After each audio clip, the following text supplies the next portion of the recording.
it chapter by chapter, one bite at a time.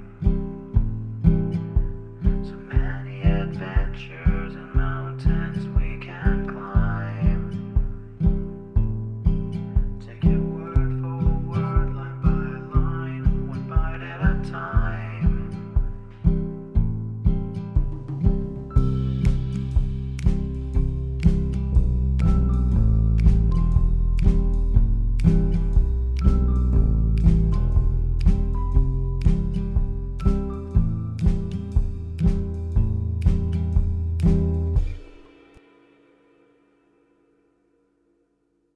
Welcome to Bite at a Time Books, where we read you your favorite classics one bite at a time.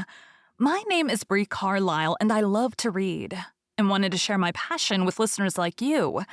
If you want to know what's coming next and vote on upcoming books, sign up for our newsletter at biteatatimebooks.com. You'll also find our new t-shirts in the shop, including podcast shirts and quote shirts from your favorite classic novels. Be sure to follow my show on your favorite podcast platform so you get all the new episodes. You can find most of our links in the show notes, but also our website, biteatatimebooks.com, includes all of the links for our show, including to our Patreon to support the show, and YouTube, where we have special behind the narration of the episodes. We're part of the Bite at a Time Books Productions Network. If you'd also like to hear what inspired your favorite classic authors to write their novels, and what was going on in the world at the time, check out the Bite at a Time Books Behind the Story podcast, wherever you listen to podcasts. Please note, while we try to keep the text as close to the original as possible, some words have been changed to honor the marginalized communities who've identified the words as harmful, and to stay in alignment with Bite at a Time Books' brand values. Today we'll be continuing Les Miserables by Victor Hugo. Chapter 2. Madeline. He was a man about 50 years of age, who had a preoccupied air and who was good. That was all that could be said about him. Thanks to the rapid progress of the industry, which he had so admirably reconstructed, M had become a rather important center of trade. Spain, which consumes a good deal of black jet, made enormous purchases there each year. M almost rivaled London and Berlin in this branch of commerce. Father Madeline's profits were such that at the end of the second year he was able to erect a large factory, in which there were two vast workrooms, one for the men and the other for women. Anyone who was hungry could present himself there and was sure of finding employment and bread. Father Madeline required of the men goodwill, of the women pure morals, and of all, probity. He had separated the workrooms in order to separate the sexes, and so that the women and girls might remain discreet. On this point he was inflexible. It was the only thing in which he was in a manner intolerant. He was all the more firmly set on this severity since M, being a garrison town, opportunities for corruption abounded. However, his coming had been a boon, and his presence was a godsend. Before Father Madeline's arrival, everything had languished in the country. Now everything lived with a healthy life of toil. A strong circulation warmed everything and penetrated everywhere. Slack seasons and wretchedness were unknown. There was no pocket so obscure that it had not a little money in it, no dwelling so lowly that there was not some little joy within it. Father Madeline gave employment to everyone. He exacted but one thing: be an honest man, be an honest woman. As we have said, in the midst of this activity of which he was the cause and the pivot, Father Madeline made his fortune. But a singular thing in the simple man of business, it did not seem as though that were his chief care. He appeared to be thinking much of others and little of himself. In 1820, he was known to have a sum of 630,000 francs lodged in his name with Lafitte. But before reserving these 630,000 francs, he had spent more than $1 million for the town and its poor. The hospital was badly endowed. He founded 6 beds there. M is divided into the upper and the lower town. The lower town in which he lived had but one school, a miserable hovel, which was falling to ruin. He constructed 2, one for girls, the other for boys. He allotted a salary from his own funds to the two instructors, a salary twice as large as their meager official salary. And one day he said to someone who expressed surprise, "The two prime functionaries of the state are the nurse and the schoolmaster." He created at his own expense an infant school, a thing then almost unknown in France, and a fund for aiding old and infirm workmen. As his factory was a center, a new quarter in which there were a good many indigent families rose rapidly around him. He established there a free dispensary. At first, when they watched his beginnings, the good souls said, "He's a jolly fellow who means to get rich." When they saw him enriching the country before he enriched himself, the good soul said, "He is an ambitious man." This seemed all the more probable since the man was religious, and even practiced his religion to a certain degree, a thing which was very favorably viewed at that epoch. He went regularly to low mass every Sunday.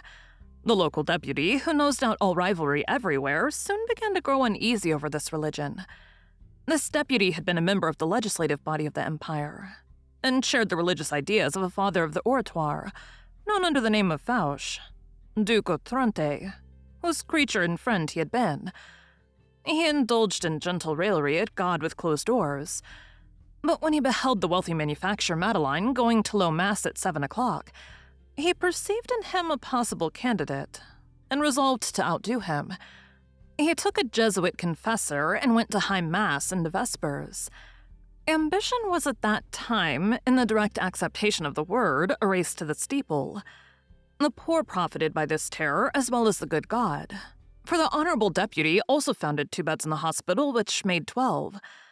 Nevertheless, in 1819, a rumor one morning circulated through the town to the effect that, on the representations of the prefect and in consideration of the services rendered by him to the country, Father Madeleine was to be appointed by the king mayor of M. Those who had pronounced this newcomer to be an ambitious fellow seized with delight on this opportunity, which all men desire to exclaim, "There, what did we say?" All M. was in an uproar. The rumor was well-founded. Several days later, the appointment appeared in the Montier. On the following day, Father Madeleine refused. In the same year of 1819, the products of the new process invented by Madeleine figured in the industrial exhibition.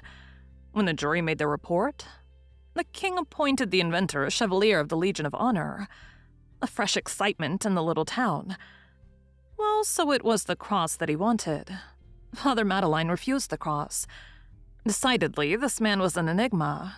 The good souls got out of their predicament by saying, "After all, he is some sort of an adventurer." We have seen that the country owed much to him. The poor owed him everything. He was so useful and he was so gentle that people had been obliged to honor and respect him. His workmen in particular adored him, and he endured this adoration with a sort of melancholy gravity. When he was known to be rich, people in society bowed to him, and he received invitations in the town. He was called, in town, Monsieur Madeleine. His workmen and the children continued to call him Father Madeleine, and that was what was most adapted to make him smile. In proportion as he mounted, throve, invitations rained down upon him. Society claimed him for its own.